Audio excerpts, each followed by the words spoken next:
नमस्कार, बहुत स्वागत है आपका। जी मध्य प्रदेश छत्तीसगढ़ देख रहे हैं। मैं हूं विकास ब्रजेश सक्सेना।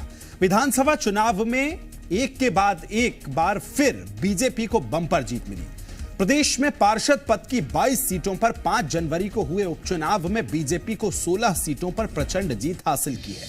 इन 16 सीटों में सबसे अहम भोपाल के वार्ड 41 में मिली जीत है।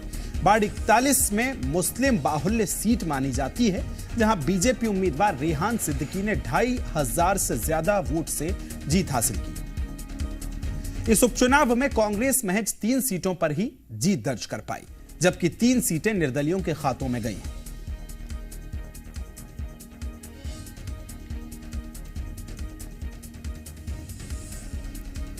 तो उपचुनाव में बीजेपी की बम्पर जीत देखने को मिली है। उपचुनाव में बीजेपी ने बढ़त बनाई है, जहां 3 निर्दलीय उम्मीदवारों का कब्जा हुआ है। तो वहीं अगर बीजेपी की बात की जाए तो वार्ड 41 पर बीजेपी ने जीत दर्ज की है। और वहीं कटनी में नगरीय निकाय के 2 वार्डों में हुए उपचुनाव में बीजेपी ने बाजी मारी है। कटनी के महात्मा गांधी वार्ड में बीजेपी प्रत्याशी सचिन बेहरे ने 400 से ज्यादा वोटों से जीत हासिल की। वहीं डॉक्टर राजेंद्र प्रसाद वार्ड में बीजेपी उम्मीदवार लव साहू और प्रदेश के कांग्रेस के प्रत्याशी के बीच कड़ा मुकाबला रहा, जिसमें बीजेपी उम्मीदवार ने 61 वोटों से जीत हासिल की। इस जीत के साथ ही कुल 45 वार्डों में अब बीजेपी के 32 और कांग्रेस के 13 पार्षद हो गए हैं। दमदारी के साथ हम लोग लगेंगे। पहले भी लगे थे, उसका परिणाम ये है कि 30 से हम 31 हो गए। पहले हम 30 थे, अब 31 पार्षद हो गए। जिला अध्यक्ष जी के कुशल नेतृत्व में हम लोगों ने 2 सीटें जीती हैं। सभी भाजपा कार्यकर्ताओं को दिल से आभार व्यक्त करता हूँ। हमारे वार्ड के विकास के लिए जो भी मैप तैयार किया जाएगा, इसे पूर्ण ईमानदारी के साथ कार्य किया जाएगा। इसमें किसी भी जनता को कोई अवरोध ना हो, कोई दिक्कत ना हो, बस मैं यही कामना करता हूँ। तो निकाय चुनाव में किस तरह से बीजेपी ने परचम लहराया, खबर को विस्तार देंगे। सहयोगी आकाश मेरे साथ भोपाल से जुड़ गए। आकाश, ये निकाय चुनावों की अगर उपचुनावों की बात की जाए, इन उपचुनावों में बीजेपी ने जो जीत हासिल की है, कितना ये जीत बूस्ट करेगी बीजेपी को ऐसे वक्त में, जबकि आगे लोकसभा का चुनाव भी है, विधानसभा में आप बड़ी लीड के साथ जीते और उसके बाद एक और जीत। किस तरह से इस जीत के मायने बीजेपी के लिए निकाले जा रहे हैं? देखिए, पहली मर्तबा यह नहीं है, नगरीय निकाय चुनावों में हमेशा से ही बीजेपी का परचम लहराता रहा है।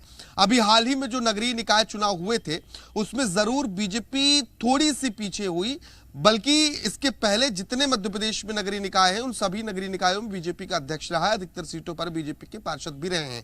विधानसभा चुनाव में जो प्रचंड जीत मिली है, उसका इफेक्ट ये कह सकते हैं कि बीजेपी को नगरीय निकाय के उपचुनाव में जो पार्षदों के लिए हुए हैं, उनमें देखने को मिला है। 2 ऐसी सीटें हैं जहां पर प्रत्याशी निर्विरोध जीते हैं। एक राजगढ़ की खुजनेर की सीट है, इसके अलावा एक मंडला जिले की सीट है। यहां पर कोई प्रतिद्वंदी ही नहीं था। कुल 22 सीटों पर यह उपचुनाव हुआ है। बहुत बड़ा चुनाव नहीं था, बहुत छोटा चुनाव था, लेकिन इस छोटे चुनाव में बीजेपी का प्रदर्शन बहुत अच्छा रहा है। बीजेपी ने परचम लहराया। कुल 16 सीटों पर भारतीय जनता पार्टी के पार्षद पद के प्रत्याशी जो थे वो जीते हैं। इसके अलावा कांग्रेस महज 3 सीटों पर सिमटी है। 3 सीटों पर जो निर्दलीय प्रत्याशी हैं, उनका कब्जा कायम रहा है। इसके पहले भी जो नगरीय निकाय चुनाव हुए थे, उसमें भी बीजेपी ने बड़ी बढ़त के साथ कई नगरपालिका और नगर निगम क्षेत्रों ने अपने अध्यक्ष बनाए थे। और इस निकाय चुनाव के और पहले की बात करें तो बीजेपी अधिकतर निकाय चुनाव में अपने अध्यक्ष को काबिज कर चुकी है।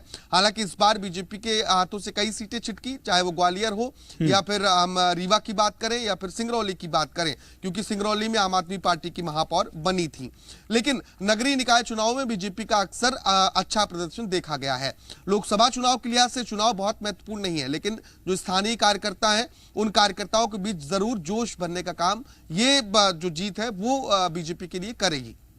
बिल्कुल आकाश, ये भी समझना चाहेंगे, अगर भोपाल की हम वार्ड 41 की बात करते हैं, जो काफी टफ सीट बीजेपी के लिए मानी जाती थी, ऐसे मुस्लिम बाहुल क्षेत्र में भी बीजेपी को बढ़त मिलना क्या दर्शाता है?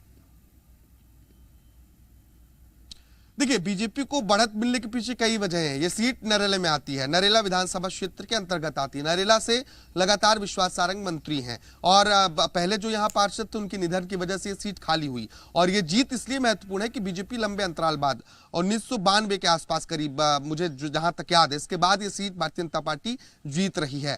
इस बार की वजह यह है कि जो विधानसभा चुनाव के नतीजे रहे उसका बड़ा इंपैक्ट हुआ है। नरेला से जनप्रतिनिधित्व तो बढ़ा है, जो महापौर है वो भी नरेला की है। हाल ही में निकाय चुनाव में ये महापौर बनी, तो इस वजह से भी इस सीट पर बीजेपी को बढ़त मिली और यहां से बीजेपी का पार्षद चुना गया। ऐसी कई सीटें हैं जहां पर बीजेपी पहली बार जीत हासिल कर रही है। 2 सीटों का मैंने पहले जिक्र किया जहां कोई प्रतिद्वंदी ही नहीं था, यहां बीजेपी के पार्षद निर्विरोध जीते हैं।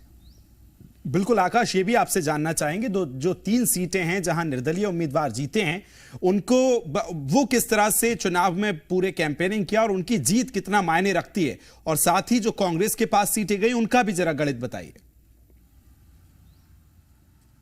देखिए, जो 2 सीटें हैं, एक तो मंडला जिले की सीट है, दूसरी सीट राजगढ़ की खुजनेर की सीट है। यहां पर कोई प्रत्याशी खड़ा नहीं हुआ, यानी कि या तो उन्हें पहले से ही अंदाजा था कि इस सीट पर बीजेपी को बढ़त मिलेगी या फिर पहले मैनेज हुए।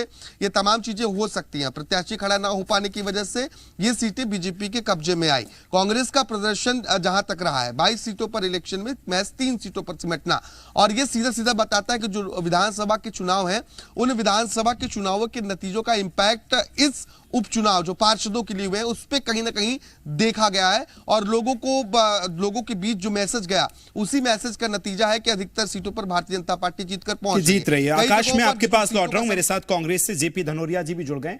बहुत स्वागत है। और सबसे पहला सवाल जेपी धनोरिया जी आपसे ही।